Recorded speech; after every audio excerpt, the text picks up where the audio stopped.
Hello అండి. నమస్తే అండి. కడప జిల్లా ఫ్యాక్షన్కి పురిటిగడ్డ లాంటిది వైఎస్ఆర్ గారి జమానాలో. ఇప్పుడు చంద్రబాబు గారి హయాంలో ఎంత అభివృద్ధి చేద్దాం అనుకున్నా ఈ వైఎస్ఆర్ కుటుంబం అడ్డుపడుతూ ఉంది, ఆటంకాలు కలిగిస్తూ ఉంది. అయినా చంద్రబాబు గారు ఆయన ప్రయత్నాలు చేస్తానే ఉన్నారు. పులివెందుల లాంటి నగరానికి మంచినీరు రప్పించిన కార్యక్రమం కూడా చంద్రబాబు గారు చేశారు. సో ఇప్పుడు చంద్రబాబు గారి అభివృద్ధి ఆలోచనలకి వైఎస్ఆర్ కుటుంబం చేస్తున్న తొక్కివేత విధానాలకి ఎటువంటి విశ్లేషణ ఇస్తారు మీరు? ఒకటి, కడప జిల్లా ఎంతో గొప్ప చారిత్రాత్మకమైన జిల్లా. ఎన్నో పుణ్యక్షేత్రాలు, ఒంటిమిట్ట లాంటి దేవాలయం ఉన్న జిల్లా. అదేవిధంగా కడప దర్గా కావచ్చు, దేవునికి గడప కడప అంటారు. అంత గొప్ప జిల్లా కడప జిల్లా. అన్నమయ్య లాంటి ఎంతోమంది గొప్ప మహానుభావులు పుట్టిన జిల్లా కడప జిల్లా. ఎంతోమంది స్వాతంత్ర సమరయోధుల్ని, ఎంతోమంది గొప్ప రాజకీయ నాయకులను అందించిన జిల్లా కడప జిల్లా. అలాంటి కడప జిల్లాలో తెలుగుదేశం పార్టీకి మెజారిటీ ఇవ్వకపోయినా కానీ చంద్రబాబు నాయుడు గారు అభివృద్ధి చేయాలి, నన్ను వాళ్ళు గెలిపించకపోయినా పర్లేదు, నా బాధ్యతగా నేను అభివృద్ధి చేస్తాను, వాళ్ళకి అభివృద్ధి చేసి వాళ్ళ మన్నలను పొందుతానని ప్రయత్నించిన వ్యక్తి చంద్రబాబు నాయుడు గారు. కానీ జగన్మోహన్ రెడ్డి సెంటిమెంట్ని మాత్రమే నమ్ముకొని నేను ఈ జిల్లా వాడిని అని చెప్పి ఓట్లాడుకొని ఆ జిల్లా ప్రజల్ని వాళ్ళ చెప్పు చేతుల్లో పెట్టుకొని వాళ్ళని ఎదగనీయకుండా అణిచివేశాడు ఈ జగన్మోహన్ రెడ్డి. కడప జిల్లా ప్రజలారా ఆలోచించండి. మనం గతంలో ఓడించాం చంద్రబాబు నాయుడు గారిని. ఆ రోజు కడప జిల్లా, ఉమ్మడి కడప జిల్లాలో 10 స్థానాలకు గాను 9 స్థానాలు వైఎస్ఆర్సీపీకి ఇచ్చాం, 1 స్థానమే తెలుగుదేశంకి ఇచ్చాం. కానీ చంద్రబాబు నాయుడు గారు ఆ రోజు మనకు చేసిన అభివృద్ధి ఏంటో తెలుసా? మన ఉక్కు కర్మాగారానికి శ్రీకారం చుట్టింది చంద్రబాబు నాయుడు గారు. ఈ జగన్మోహన్ రెడ్డి వచ్చి 2 సార్లు శంకుస్థాపన చేశాడు, కానీ పూర్తి చేస్తా అని చెప్పి కనీసం ఈ రోజు వరకు పూర్తి చేయలేదు. మనల్ని మోసం చేశాడు. చంద్రబాబు నాయుడు గారు మొదలుపెట్టి కంటిన్యూ చేస్తున్నా కానీ అయిపోయింది. కానీ ఈయన స్టార్ట్ చేయకుండా 2 సార్లు ఊరికి ఉత్తుతి శంకుస్థాపనలు చేశాడు. అది జగన్మోహన్ రెడ్డి చరిత్ర. అదేవిధంగా మన కడప జిల్లాలో ఉండే మైనారిటీల కోసం 27 కోట్లతో హజ్ హౌస్ నిర్మించాడు. అదేవిధంగా 130 కోట్లతో ఒంటిమిట్ట రామాలయాన్ని అభివృద్ధి చేశారు. అదేవిధంగా మన పాపాగ్ని నదిలో హై లెవెల్ వంతెన నిర్మించారు.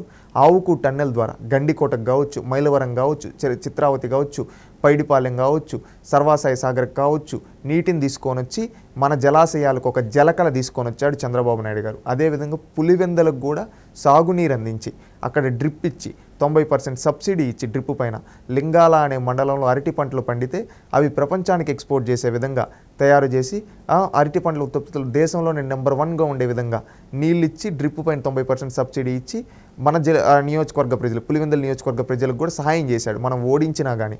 అదేవిధంగా గండికోట ఉత్సవాల నిర్వహణ చేసి గండికోట టూరిజంని ఒక ఇంటర్నేషనల్ టూరిజంగా డెవలప్ చేశాడు. అదేవిధంగా గోదావరి, పెన్నా నదుల అనుసంధానానికి శ్రీకారం చుట్టాడు ఎవరు?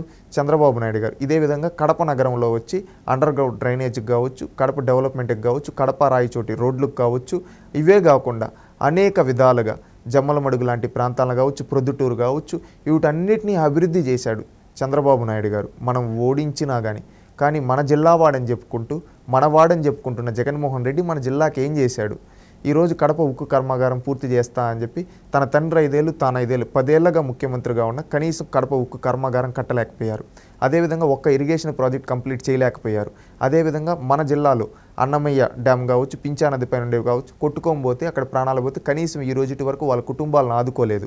మన జిల్లాలో యువతకు ఉపాధి ఉద్యోగ అవకాశాలు చూపించలేకపోయాడు. మన ప్రత్యర్థి అయినా కానీ చంద్రబాబు నాయుడు గారు ఆ రోజు మనకు నీళ్ళు ఇస్తే ఈ జగన్మోహన్ రెడ్డి ఆపేశాడు. ఆ రోజు డ్రిప్ పైన చంద్రబాబు నాయుడు గారు 90% సబ్సిడీ ఇస్తే మన జిల్లాలో ఉండి సీనిగ రైతులకి, అదేవిధంగా అరటి రైతులకి, ఇలాంటి రైతులకి ఈ జగన్మోహన్ రెడ్డి ఎత్తేసి మన పొట్టగొట్టాడు. ఆలోచించండి. ప్రాంతం అభిమానం ఉండొచ్చు, కానీ మన జీవితాలు నాశనం అయిపోతూ ఉన్నా కాదు. ఆలోచించండి. మన జిల్లా వాడిని నమ్మి ఇన్నేళ్ళకి అవకాశం ఇస్తే మనల్ని తన చెప్పు చేతుల్లో పెట్టుకొని తన రాజకీయ స్వార్థాల కోసం వాడుకున్న అలాంటి వ్యక్తిని మనం ఓడిద్దాం. మన కడప జిల్లా అభివృద్ధి చెందాలంటే చంద్రబాబు గారికి అవకాశం ఇద్దాం. గతంలో మనం ఓడించినా ఇంత అభివృద్ధి చేశాడు, అదే మనం మెజారిటీ ఇస్తే ఇంకెంత అభివృద్ధి చేస్తాడు ఆయన? ఆలోచించండి. ఆలోచించి రాష్ట్ర భవిష్యత్తు కోసం, మన కడప జిల్లా భవిష్యత్తు కోసం, మన కడప జిల్లాలో యువతకు ఉపాధి కోసం, మన కడప జిల్లాలో రైతులకి నీళ్లు కోసం ప్రతి ఒక్కరూ ప్రాంతాభిమానాన్ని పక్కన పెట్టి, స్వార్థాన్ని పక్కన పెట్టి ఈ జగన్మోహన్ రెడ్డి కుటుంబానికి ఇన్నేళ్ళు మనం ఇచ్చాం, వీళ్ళు ఏం చేయలేకపోయారు. ఒక్కసారి చంద్రబాబు నాయుడు గారికి అవకాశం ఇద్దాం. మన జిల్లాని రాష్ట్రంలోని నెంబర్ 1 జిల్లాగా తీర్చిదిద్దారు. అది ఆయనకు ఆ సత్తా ఉంది. గతంలో ఓడించినప్పుడే ఇంత చేస్తే మనం మెజారిటీ ఇస్తే ఇంకెంత అభివృద్ధి చేస్తాడో ఆలోచించండి. యువత కులం కాదు ముఖ్యం, కులం గూడు పెడుతూ గుణం గుర్తింపునిస్తుంది. రాష్ట్ర అభివృద్ధి కోసం, రాష్ట్ర భవిష్యత్తు కోసం, కడప జిల్లా భవిష్యత్తు కోసం, మన భావితరాల భవిష్యత్తు కోసం, కడప జిల్లా సంక్షేమం కోసం ప్రతి ఒక్కరూ రేపు జరగనున్న సార్వత్రిక ఎన్నికలు మే 13వ తేదీ తెలుగుదేశం పార్టీ కోటేద్దాం. మన కడప జిల్లాను అభివృద్ధి చేసుకున్నాం. మనల్ని ఇన్ని రోజులు వాళ్ళ చెప్పు చేతుల్లో పెట్టుకున్న ఈ జగన్మోహన్ రెడ్డి కుటుంబాన్ని తరిమి కొడదాం.